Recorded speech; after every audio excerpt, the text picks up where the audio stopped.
Bismillahirrahmanirrahim. Sekarang kita lanjut ke pertemuan kedua dari statistik. Kita akan membahas tentang ruang lingkup atau subjek atau objek dari ruang lingkup pengambilan data dari statistik. Jadi kalau di statistik itu, kalau kita mau ngambil data, ada dua istilah. Data kita itu, ruang lingkupnya itu ada yang namanya populasi, sama ada yang namanya sampel. Kalau populasi itu generalisasi atau keseluruhan dari subjek atau objek yang sudah kita tentukan, yang memiliki karakteristik yang mau peneliti itu teliti. Kalau sampel itu persenan atau sebagian dari populasi. Jadi sampel itu tuh misalkan 20% dari populasi, tapi dengan karakteristik yang bisa mewakili si populasinya. Fungsinya itu kalau populasi yang mau kita teliti itu terlalu besar, jadi kita perlu sampel. Atau kita kalau kita ambil semua populasi, dananya nggak cukup, berarti kita butuh sampel. Atau waktu kita kalau semua populasinya diteliti, waktu kita nggak cukup, berarti butuh sampel. Atau tenaganya cuma satu orang yang mau meneliti tapi populasinya lumayan besar, berarti kita butuh sampel. Ada syarat untuk pengambilan sampel. Sampel yang diambil itu yang dari populasi harus betul-betul bisa mewakili si populasi. Misal populasinya itu punya karakteristik tertentu. Sampelnya harus bisa memunculkan karakteristik yang dari populasi itu. Ini teknik pengambilan sampel. Ada dua garis besar teknik pengambilan sampel, yaitu ada yang namanya probability sampling sama yang non-probability sampling.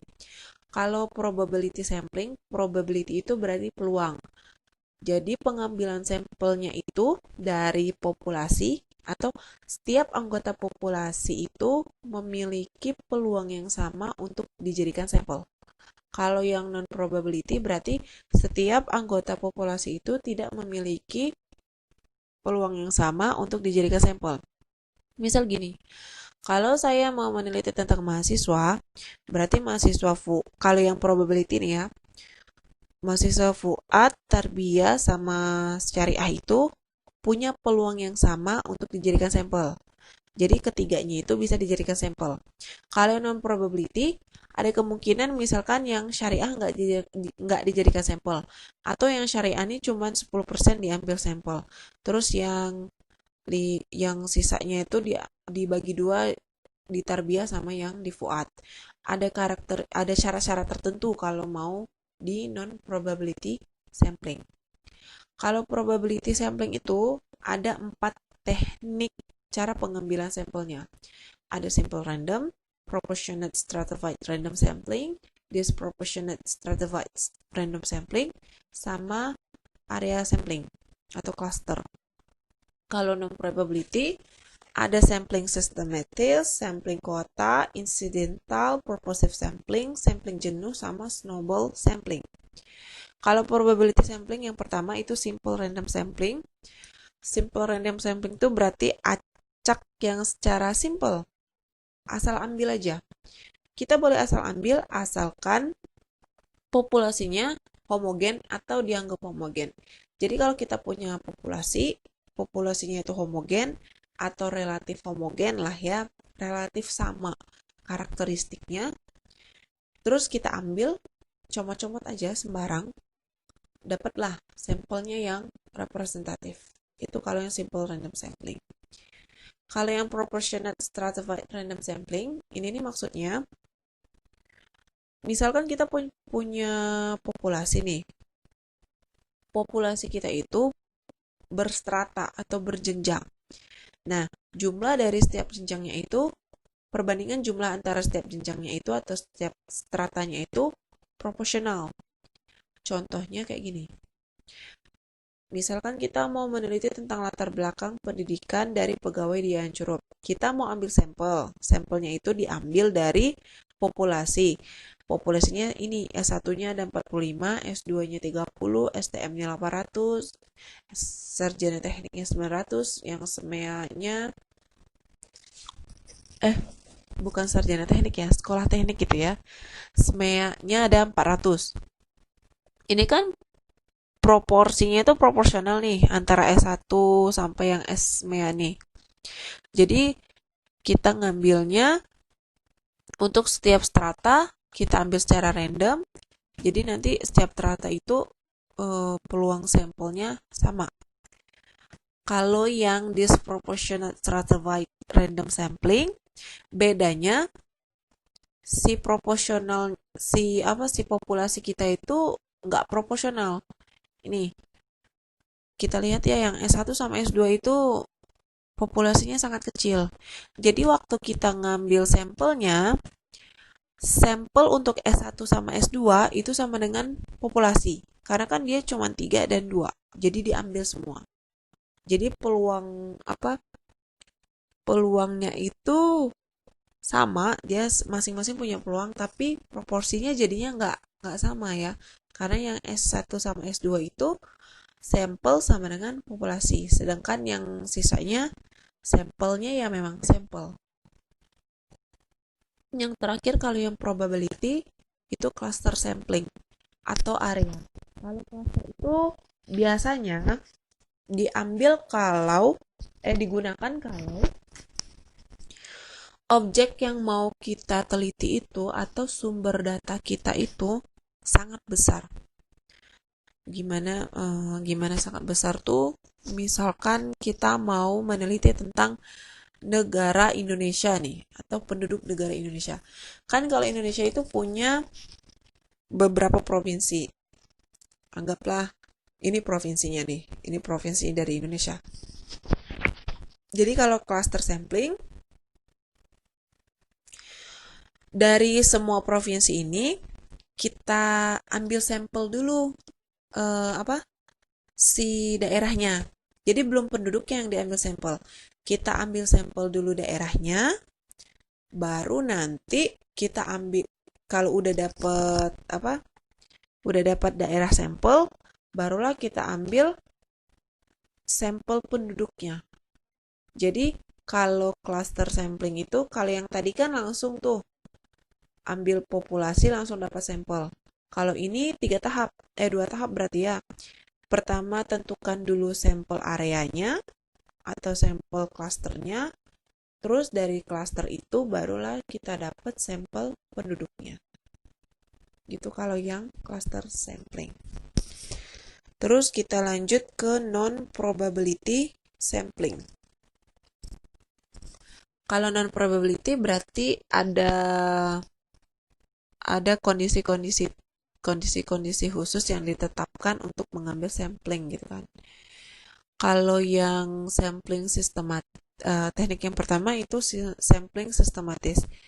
Maksudnya kita itu ngambil sampelnya secara sistematis. Jadi misal kita punya populasi, kita urutkan, terus kita ambil suatu kondisi, dapat sampel. Contohnya gini, kita punya 40 populasi nih. Udah dinomorin semua. Dari nomor 1 sampai nomor 40. Sekarang kita ambil secara random. Tapi sistematis kita tentukan. Sampel itu diambil dengan syarat nomor populasinya itu kelipatan 3. Nah, berarti kalau kelipatan 3, kita ambillah sampelnya itu 2, 6, 10, 14, 18, dan seterusnya. Itu yang sampling sistematis ya. Ada yang namanya sampling kuota. Kalau kuota, itu kuota sampelnya si peneliti sendiri yang menentukan. Contoh, misal nih, saya mau meneliti tentang dosen IAIN Curup. Populasinya kan berarti dosen. Saya tentukan, saya harus mengambil sampelnya itu sebanyak 20 dosen. Jadi kalau belum 20 dosen yang saya teliti, maka sampel saya itu belum cukup. Tidak akan berhenti saya ambil sampelnya. Jadi saya harus cari 20 dosen untuk dijadikan sampel, barulah sampel saya itu terpenuhi. Berarti kan kuota saya terpenuhi seperti itu. Itu yang sampling kuota. Ada yang namanya sampling insidental. Kalau insidental itu secara kebetulan. Misal kalau kita mau meneliti sesuatu, tapi kita tuh nggak menentukan harus ngambil sampelnya di daerah yang ini, atau di daerah yang B, atau di daerah yang C. Tapi terserah mau siapa aja, populasinya bisa bebas. Waktu kita ngambil sampel itu, kita ketemu sama orang dan kita merasa, oh karakteristiknya cocok nih untuk penelitian saya. Itu dijadikan sampel. Terus kita jalan lagi kemana, oh karakteristiknya cocok, dijadikan sampel lagi. Jadi nggak terikat sama suatu daerah atau terikat sama harus mahasiswa atau harus orang yang sudah kerja atau gimana gitu kan. Jadi secara kebetulan aja ketemu, ambil, jadi sampel, selesai.